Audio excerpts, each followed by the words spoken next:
Hey guys, today we're diving into another truly horrifying case. If you want to support my channel, make sure to subscribe and stay active. It really helps me out. I'd be super grateful for that. Let's get started. On the evening of August 23, 2022, 56-year-old Alessandra Matteuzzi was on her way home. She lived in a residential area in northern Bologna on Via dell'Arcobaleno in a typical apartment complex. It was around 9 p.m. As she approached her building, she was chatting on the phone with her younger sister. Everything about the evening felt routine, quiet, uneventful, just like many others. Then, without warning, the situation changed. The call was suddenly interrupted by faint, unsettling noises. On the other end of the line, her sister began to hear distressing sounds, hurried footsteps, dull thuds, and what sounded like a physical altercation. Fear and panic could be clearly heard in the screams that followed. The situation escalated quickly, the alarming noises grew louder, and then silence. The call was abruptly cut off. Her sister wasted no time. She contacted emergency services immediately and tried to describe what she'd heard. Meanwhile, the neighborhood began to stir. Residents peered out of windows and stepped into the hallways, concerned by the noise. A few tried to intervene, but everything had unfolded too rapidly. Police arrived within minutes, but it was already too late. A heavy silence had fallen over the entrance to the building. What had taken place inside would only become clear afterward. Alessandra Matteuzzi was born and raised in Italy. At the time of the incident, she was 56 years old and working as a sales representative at a women's fashion boutique. Her professional life was closely tied to the world of fashion, an industry she genuinely loved. Colleagues and clients described her as punctual, meticulous, and respectful. She was valued for her courtesy, reliability, and calm demeanor. Those close to Alessandra remembered her as a warm, considerate, and emotionally perceptive person. She was known for her empathy and natural inclination to care for others. She made a point of staying closely connected with her family, especially her mother, who was living in a care facility and required ongoing assistance. Alessandra visited her regularly and maintained a strong emotional bond with her despite the distance. For 2 years, her life was deeply affected by a challenging period when her father became seriously ill. Alessandra took on the role of full-time caregiver, providing him with daily support, companionship, and attention until the end. After his passing, she struggled to regain her emotional footing. The psychological toll was significant. She became withdrawn, avoided new relationships, and declined her loved one's encouragement to rebuild her personal life. Her closest confidant remained her younger sister, Stefania. The two spoke daily, sharing updates, plans, and worries. Their bond was built on trust and deep mutual understanding. Stefania was the person Alessandra turned to when making important decisions or facing personal hardships. Alessandra was also active on social media. Her profiles featured snapshots from events, trips, and workdays. She posted fashion looks, shared pictures from outings, and uploaded moments from family gatherings. She led a quiet but not isolated life. Alessandra wasn't a recluse. She simply preferred her own company and found comfort in a calm, structured routine. Loud parties and spontaneous meetups weren't her thing. After losing her father, and as her mother's condition worsened, her circle naturally shrank, but she didn't mind. Her days revolved around her job, caring for her mother, daily conversations with her sister, and looking after her pet. That steady rhythm shaped a life that felt safe and predictable. But at some point, everything changed. It was through social media that someone entered her life, starting with kind words and emotional support, and eventually shattered her sense of security and peace. Giovanni Padovani was a professional soccer player who also did some modeling on the side. He was born in Agrigento, Sicily, and when he first connected with Alessandra Matteuzzi, he was 26. At that time, he was signed with a football club. There were no public controversies or past issues tied to his name. Outwardly, he came across well, athletic build, well-groomed, and confident. He seemed young, full of energy, and quite present in the digital world. Padovani had a very active social media presence. His pages were filled with posts from training sessions, modeling gigs, and travel snapshots. His content got plenty of attention, especially from women, and pulled in a lot of likes and comments. He appeared approachable, outgoing, and friendly. At first glance, he seemed like a typical guy from the younger generation, someone who blended fitness and style. There was nothing in his online behavior that raised red flags. In fact, it helped create the image of a balanced and socially adept man. Alessandra came across his profile in the summer of 2021. Their first interaction happened online, which is pretty common these days. Despite a 30-year age difference, Padovani appeared mature, both in appearance and lifestyle. Early on, he showed genuine interest and was capable of holding meaningful conversations. For Alessandra, who wasn't actively seeking a new relationship, the connection felt unexpected, but not unsettling. At one point, he opened up about past health struggles. That vulnerability struck a chord with her. Her sister Stefania later noted that Alessandra's empathy played a key role in their emotional closeness. Gradually, their communication became more regular. They texted often, exchanged photos, and talked on the phone. He would ask how her day went, share updates from his training sessions, and talk about his progress.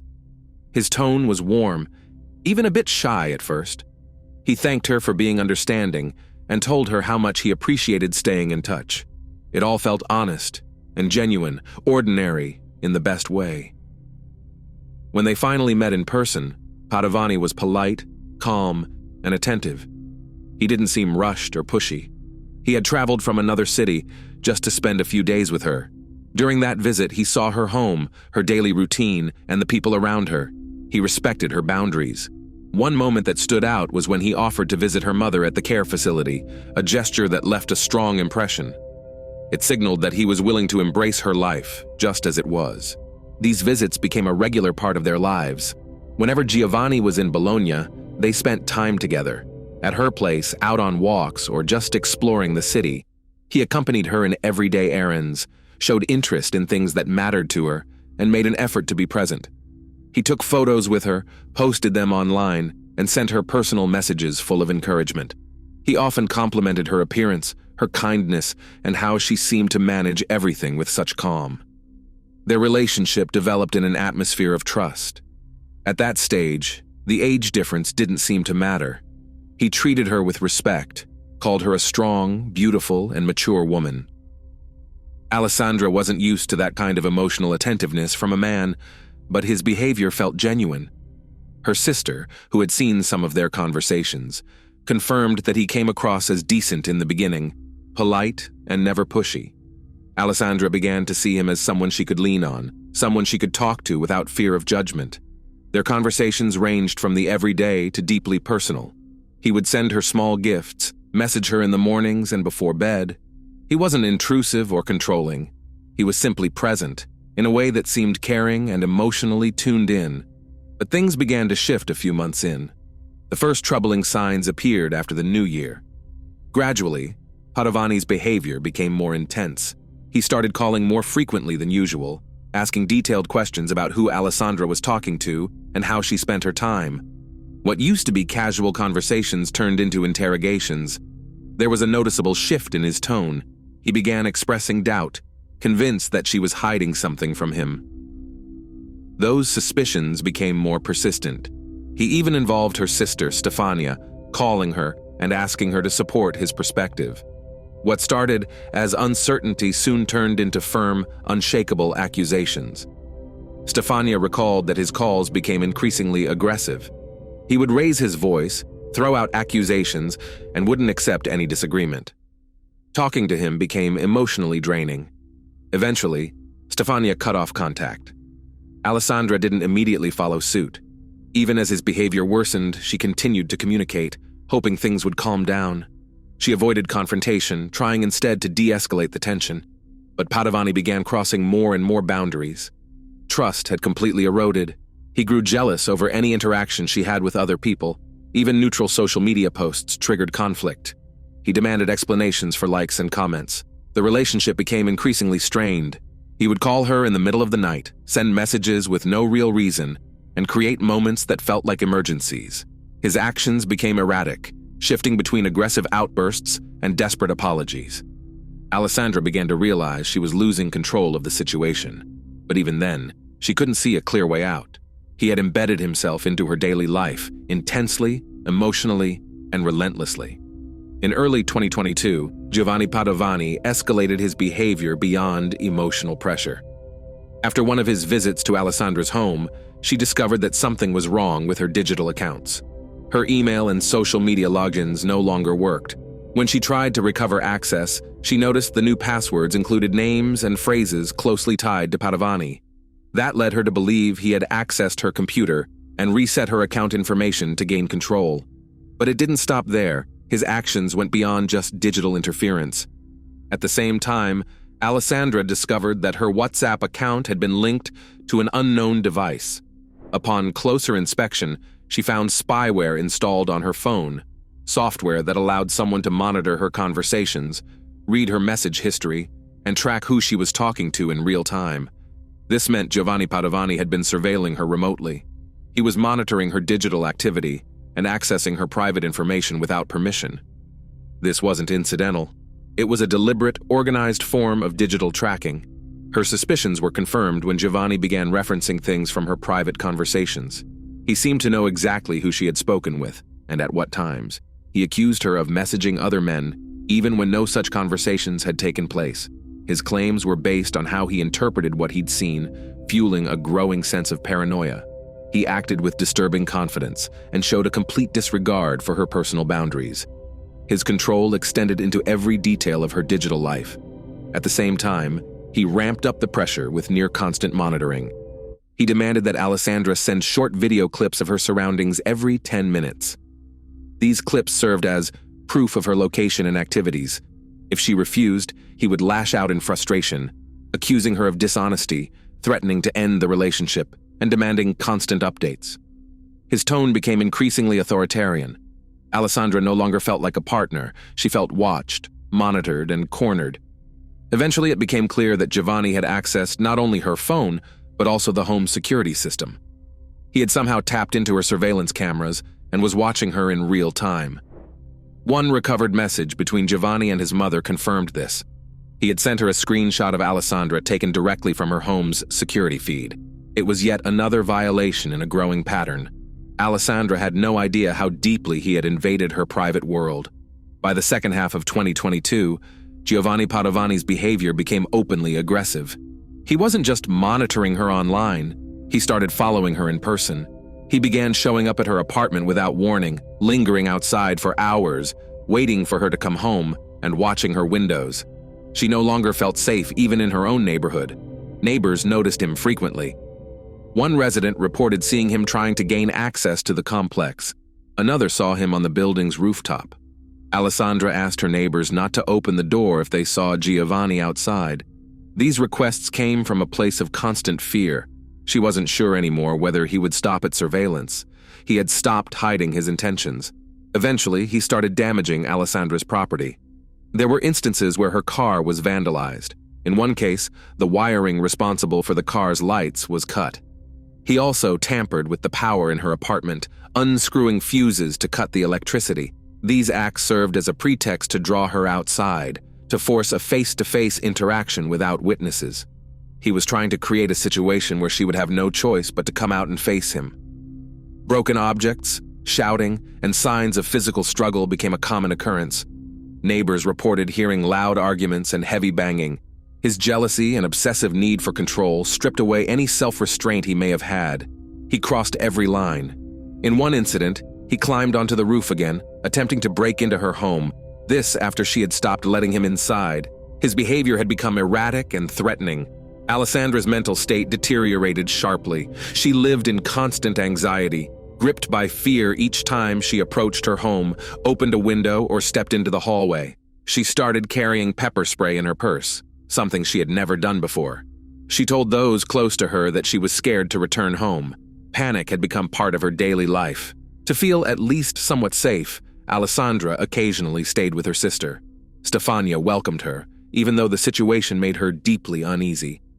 But even on those nights away, Alessandra couldn't stay gone for long.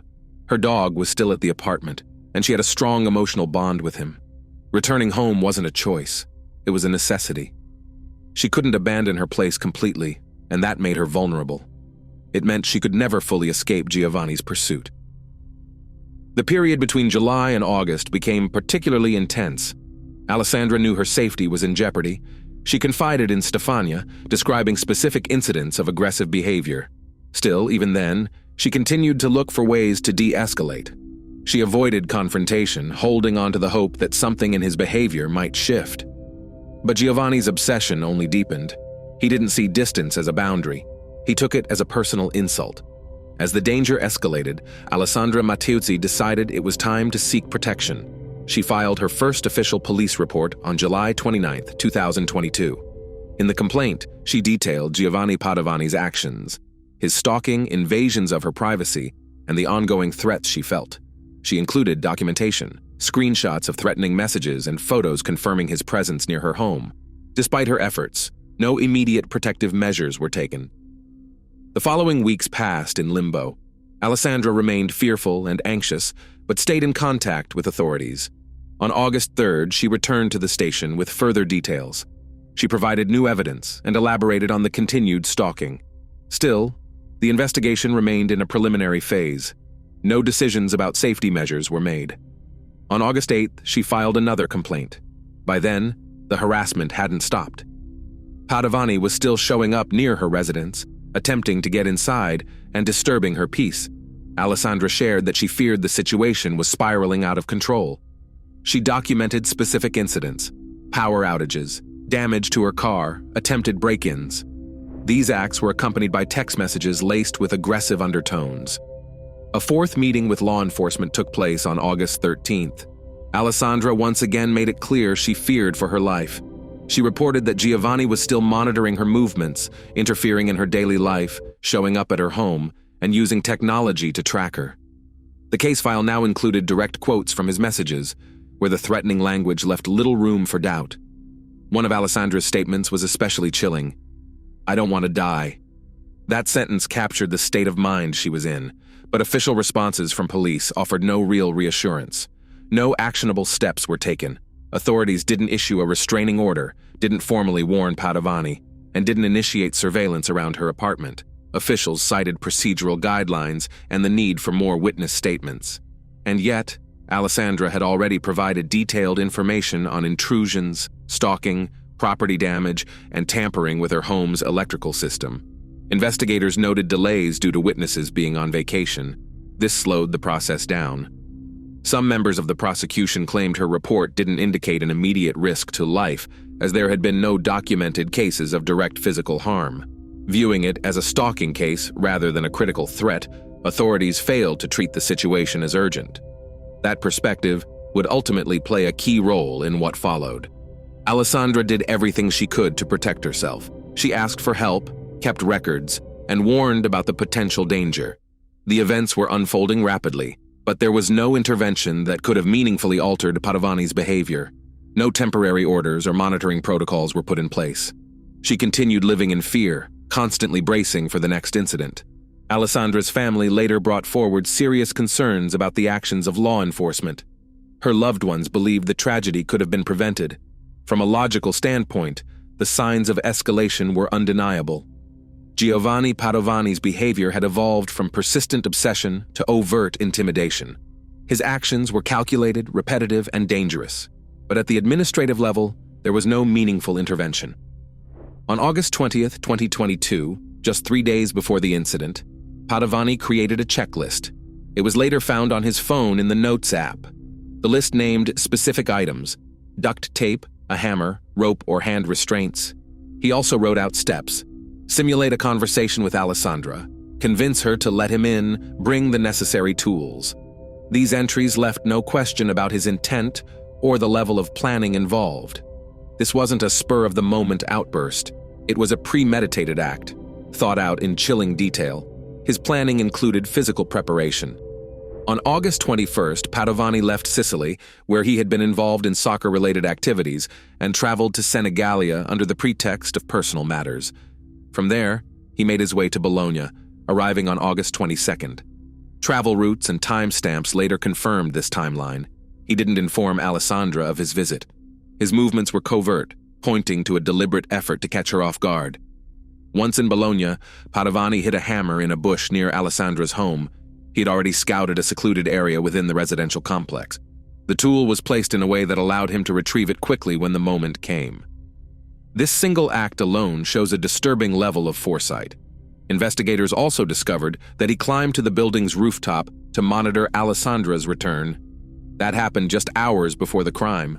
One of the most alarming pieces of evidence was a digital journal entry Padovani had written weeks earlier. In a note dated July 2nd, he wrote, "I'll end her because she ended me emotionally." He portrayed himself as a victim, accusing Alessandra of using him and making him look unstable. The message went on to justify his plan and showed full awareness of what was to come. "I know I'll end up in prison. This note will explain to the police what she did to me." The content made it painfully clear. His decision had been made well in advance, and what followed was a calculated attempt to reclaim control. On the morning of August 23rd, 2022, Giovanni Padovani was already in Bologna. He had arrived the day before and had told no one. Alessandra had no idea he was in town. He spent the entire day in the shadows, watching her movements. From a spot near her apartment complex, he waited for the exact moment she would return home. Earlier, he had secured the hidden hammer, making sure it was within reach. That evening, around 9 p.m., Alessandra approached the entrance to her building. She was on the phone with her sister at the time. Padovani, already positioned nearby, made his move. From that moment, everything unfolded rapidly. As Alessandra reached the front door, Padovani closed in. Within seconds, he was right beside her. Her sister, still on the line, suddenly heard a drastic change in Alessandra's voice, followed by the unmistakable sounds of a struggle. Based on the call recording and eyewitness accounts, Alessandra tried to defend herself, but the assault was abrupt and violent. Padovani retrieved the hammer and struck her. The first blow was so forceful that the metal head of the tool detached from the handle. When the hammer broke apart, Padovani didn't stop. He continued the assault using his fists, striking Alessandra on the head and body.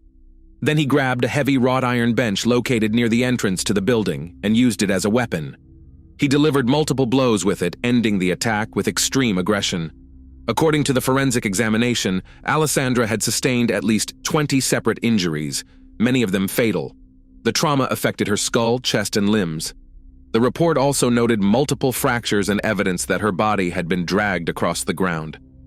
Despite the screams and the growing commotion that drew the attention of neighbors, Padovani made no attempt to flee. He remained at the scene. When law enforcement arrived, they found him sitting calmly near the building's entrance. Officers later testified that he showed no signs of panic or agitation. When questioned, his only words were, "Good thing you came." He didn't resist arrest. His demeanor was described as composed and fully aware. Alessandra was rushed to the nearest hospital in critical condition, but the injuries were too severe. She passed away within minutes of arrival. The nature of the wounds, their number, and the force behind them led authorities to classify Padovani's actions as a crime committed with extraordinary cruelty. He had made no attempt to flee, hide evidence, or stage the scene to look like an accident. Everything pointed to a deliberate, premeditated act. Neighbors who witnessed the final moments said he acted quickly, decisively, and without hesitation. Some tried to intervene, but they weren't able to reach her in time. Alessandra's sister, who had been on the phone with her during the attack, immediately called emergency services. Her testimony was crucial in establishing the exact sequence of events. From start to finish, the assault lasted only a few minutes. This crime marked the end of a long escalation, beginning with psychological pressure, moving through stalking and digital surveillance, and culminating in a fatal act of physical aggression. On the day of the attack, Padovani showed no signs of emotional breakdown or loss of control. His actions were cold, methodical, and aligned with what he had previously documented in his digital journal. After his arrest, Giovanni Padovani was placed in a psychiatric facility. He showed no remorse. During the initial interview, he chose to remain silent, invoking his right to withhold testimony. Later, during the investigation, he made several unsolicited statements, attempting to shift blame onto Alessandra. He claimed he felt betrayed and emotionally devastated, and said his actions were the result of overwhelming distress. Investigators confirmed that the crime had been carefully planned in advance. However, Padovani's defense pushed for a psychiatric evaluation. The court reviewed possible mental health issues, including paranoid tendencies and obsessive behavior patterns. Ultimately, the experts concluded that he had full awareness of his actions and was capable of controlling his behavior. As a result, legal insanity was ruled out. Before sentencing, Padovani made a final statement. He said he felt as if he had been living in a nightmare. He added that if the court believed he was mentally fit, then he deserved the maximum penalty. He described himself as a broken man and tried to frame the crime as the outcome of emotional strain caused by Alessandra. The court rejected Giovanni Padovani's defense. The circumstances of the case, his level of preparation, the content of his journal entries, and his composed behavior after the attack all pointed to full awareness of his actions. His attempt to blame the victim by claiming emotional devastation was found to be unfounded. The court concluded that his actions were driven not by a mental breakdown, but by pathological jealousy and a desire to regain control. His explanations were seen as an effort to rationalize a meticulously planned crime. After the death of Alessandra Matteuzzi, the online space became a secondary scene of aggression. News stories about the case attracted hundreds of comments, many of which shifted blame onto the victim. Alessandra was criticized for her age, appearance, clothing style, and the age difference between her and Padovani. Some users defended the perpetrator, suggesting he had snapped because he was deceived or that he was too emotionally fragile. One comment sparked particular outrage. Donatello Alberti, regional head of the Italian branch of the Red Cross, wrote that you could see why he was jealous just by looking at her. Under pressure from widespread criticism, he followed up with, "Women should behave more modestly, like our grandmothers did." These remarks ignited a national backlash, and Alberti was removed from his position shortly afterward. Alessandra's family filed a collective complaint against 25 individuals responsible for the most hostile online messages. The Bologna prosecutor's office launched a rare large-scale investigation into cyber harassment. Public discourse had evolved into a new form of aggression, this time directed at a victim who could no longer respond. On February 12, 2024, Giovanni Padovani was found guilty of stalking and committing a violent crime against Alessandra Matteuzzi. He was sentenced to life in prison. The court emphasized several aggravating factors: premeditation, extreme cruelty, and lack of remorse. It also took into account the pattern of stalking and psychological manipulation that preceded the act. At the same time, the court ruled on the cyber harassment case. All 25 users were held accountable. The case set a significant legal precedent for addressing posthumous digital harassment. Jealousy-induced delusion, known in psychological terms as Othello syndrome, is a pathological condition where a person becomes irrationally convinced of a partner's infidelity. Giovanni Padovani showed classic signs: extreme control, repeated accusations, invasion of personal privacy, and escalating aggression when the relationship began to unravel. Unlike ordinary jealousy, this condition involves obsessive thinking, a break from reality, and an inability to engage in critical self-reflection. In severe cases, it can lead to aggression or lethal outcomes. Thanks for watching, everyone. Your support means a lot to me, and you can help my channel grow by hitting that like button, dropping a comment, and sharing this video. Your engagement really makes a difference. See you soon.